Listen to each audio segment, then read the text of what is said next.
Hello and welcome back to my channel, Craft Time by Casey.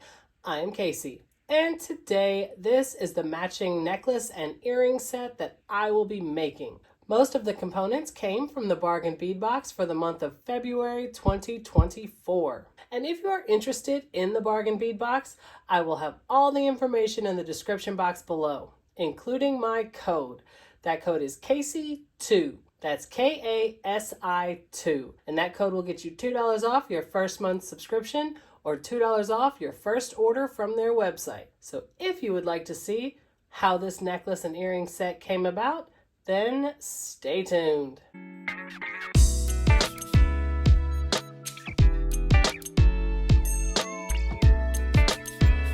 I'm going to start with the tools that I will be using. I have 2 sets of chain nose pliers, 1 set of cutters, 1 set of round nose pliers, and 1 set of crimping pliers. And I want to briefly mention my tool set. It is the Casual Comfort tool set, and as the name suggests, these are the most comfortable tools that I have found. And the most important thing to me is their size. As you can see here, a lot of times jewelry making tools will be made a little bit smaller like this, and they certainly function, but these just seem to be made for adult size hands. And you can see the grips are a little bit larger as well. So I will have these tools linked down below, along with everything else I used in the video that did not come from the bead box. I am also using 49 strand bead along wire in the color Bright, which is this silver color. And I always get the 100 feet just because I go through it so quickly. And I know you can see, of course, silver wire and all of this gold metal, but you'll see when everything is put together, you won't even notice that the wire is silver. And I have already cut a piece of wire. It's about 12 inches, a little bit over. And I will also link below the opening video I did for the bargain bead box, and it will have a detailed description of everything I used that came from the box. And from my own stash, I'm going to be using a lot of findings: the lobster clasp, the wire guardians, crimp tubes, jump rings, crimp covers, and of course some spacer beads here. So here is how I start each strand. I'm going to put on the crimp tube, the jump ring, and the wire guardian. I'm going to put it through one side, wrap it around, and put it through the other. And I want to have that jump ring up in the wire guardian, and I'm going to pinch it closed with my fingers. And I have both ends of the wire through that crimp tube. I'm going to pull on the longer end, and I want to hold these wires apart so they are not crossed under the crimp tube.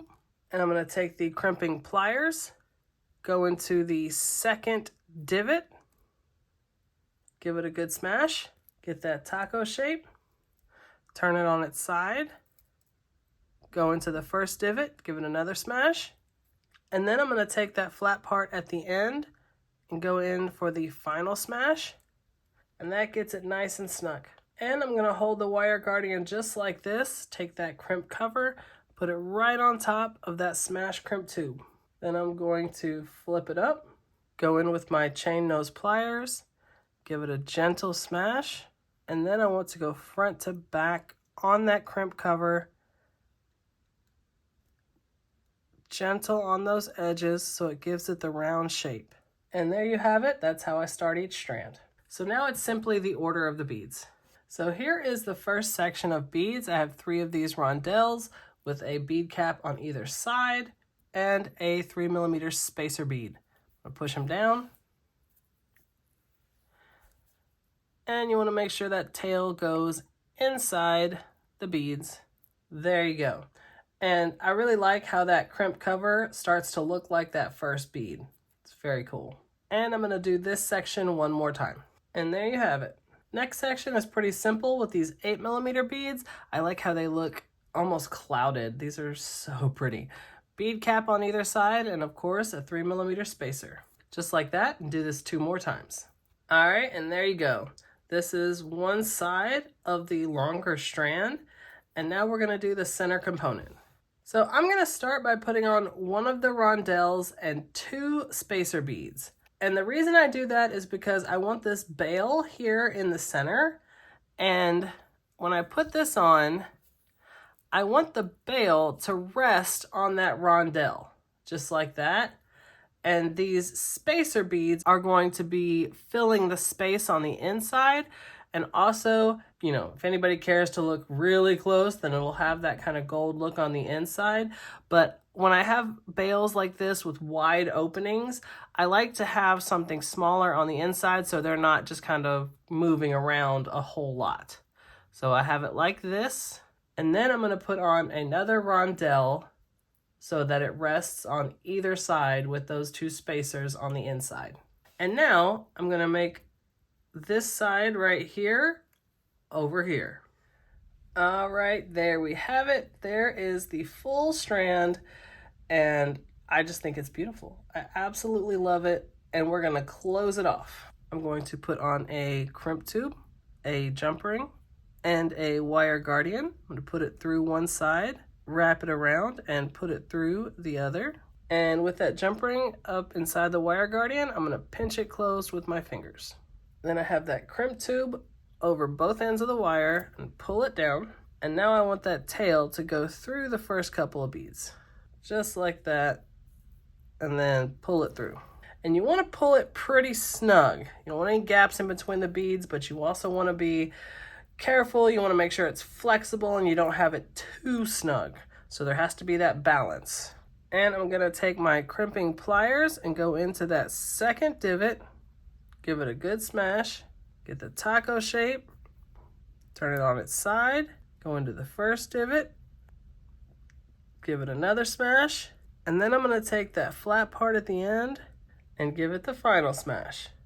And that gets it nice and snug. And now I'm going to hold the end just like this, take that crimp cover, put it right on top of that smashed crimp tube, and then flip it up, go in with my chain nose pliers, and give it a gentle smash. And now I know it's difficult to see in there, but I'm going to go front to back just like I did on the other side. Give it that round shape, just like that. Now I'm going to take my cutters and get as close as I can on that tail. Oh, well, it looks like it just fell into the next bead. Normally I have to go in there with my thumb and kind of push it into the next bead, but it just went in there, just like that. All right, so here is the strand. And before we finish making the pendant, I will show you the shorter strand. And here is the shorter strand. And you can see here, if I get it close up, it was started and stopped the same way, the same method as the first strand, just different order of beads. My method for making sure multi-strand necklaces fall properly, meaning when they're on the necklace, there's going to be the right space in between, is usually about 1 inch. So if I make one strand and I can see it's about 7 inches right here, and you can see the other strand here is about 6 inches.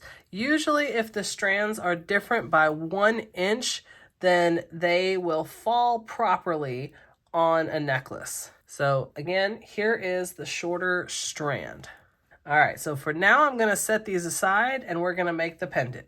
So this is the chandelier pendant that came in the box, and I knew when I opened it that I wanted to use it. This, in my opinion, is so beautiful. I love that this part down here is connected by jump rings so it moves, and it's also 3D. So you can see this part on top is kind of resting on that, and then it's connected here on the back. I think this is so, so pretty. So now we just need to make the components for the bottom of it. One thing I want to point out is, since there is an even number of loops here on the bottom, I'm going to use the center 2 loops for the main longest part of it. And here's how I'm going to make that work. I'm going to take a 4mm jump ring and open it and connect it here on this loop here on the center, and go ahead and close it. And I'm going to do the same thing for the one right next to it, the 2 in the center. So just like that, you'll have just 2 jump rings just kind of hanging there for now. So the center component, I have a ball end pin, and here is the component. I have a rondelle on either side, one of the 8mm in the center with bead caps on either side of the center bead. And to make a loop, I'm going to set it on my middle finger here, hold on to the beads, go in with my round nose pliers right over that top bead, and then bend it just like that, bend it back with my fingers, going with my cutters, just in that loop. And before I close this loop, I'm gonna take this pendant and put on both of those jump rings inside that loop. Turn it just like that, get my round nose pliers, and then I'm going to turn that loop closed. So it hangs just like that right in the center of the middle two. And the two loops next to that center component. So you have another ball end pin, and now just two of the rondelles and bead caps on either side. We're gonna make a loop the same way. And before you close that loop, you're gonna put it on the one right next to the center and curl it closed. Just like that, and you're gonna do the same thing to the next one. And there we have it. And the two on the outside are gonna be the smallest. Just gonna have one rondelle. We're gonna make a loop the same way, cut it inside that loop, put it on the outside, and curl it closed. Just like that, and we're gonna do the same thing to the other side.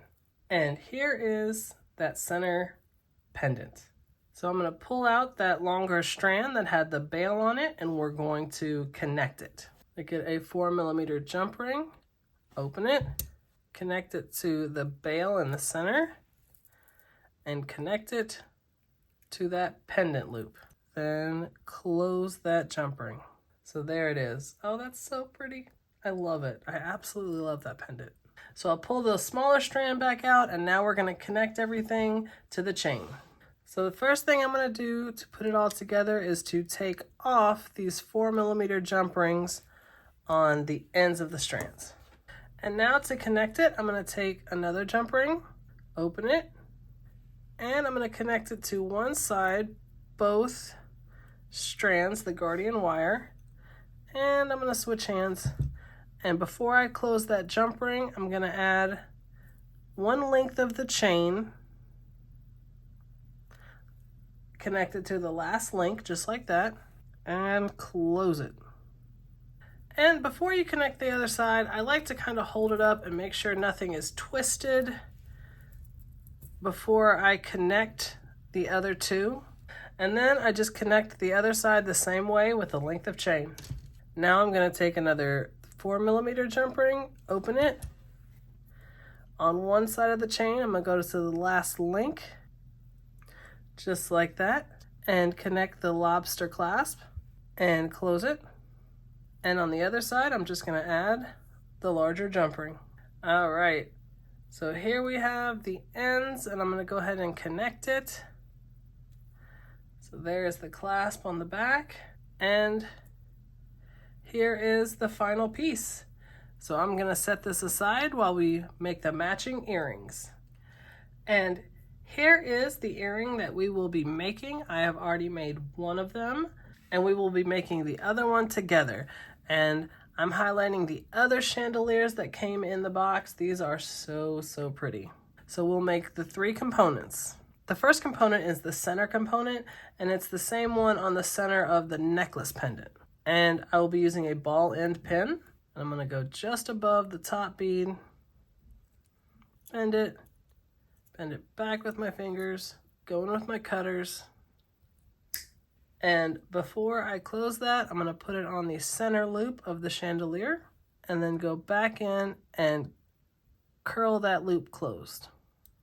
Just like that. I'm going to take another ball end pin, put two of the rondelles, and make another loop the same way. Going with my cutters, put it on the outer loop, and curl it closed. Just like that, do the same thing on the other side. Just like that. And now we have an ear wire, and I'm going to open the bottom of it just a little and put it on the end there and close it back. And here are the matching earrings, and I'm gonna set all of this up on my display so we can see it better. All right, so here it is, and I have to say, I am so happy, so happy with how this came out. I absolutely love that flower pendant. I love that the chandelier part of it is not attached to it, that it's hanging off the bottom. And I love that the flower is 3D. I think the whole thing turned out so pretty. And I really love those chandeliers and the earrings as well. I just think this set comes together so nicely. So once again, if you are interested in the bargain bead box, I will have all the information in the description box below. I definitely encourage you to go check them out. And when you do, you want to use my code. That code is Casey2. And that code will get you $2 off your first month subscription or $2 off your first order from their website. So if you like this video and you want to see other videos just like this, go ahead and hit that subscribe button down below and give me a like. Leave a comment. I absolutely love reading my comments. You guys are so kind, and I definitely look forward to seeing you in the next one. Bye.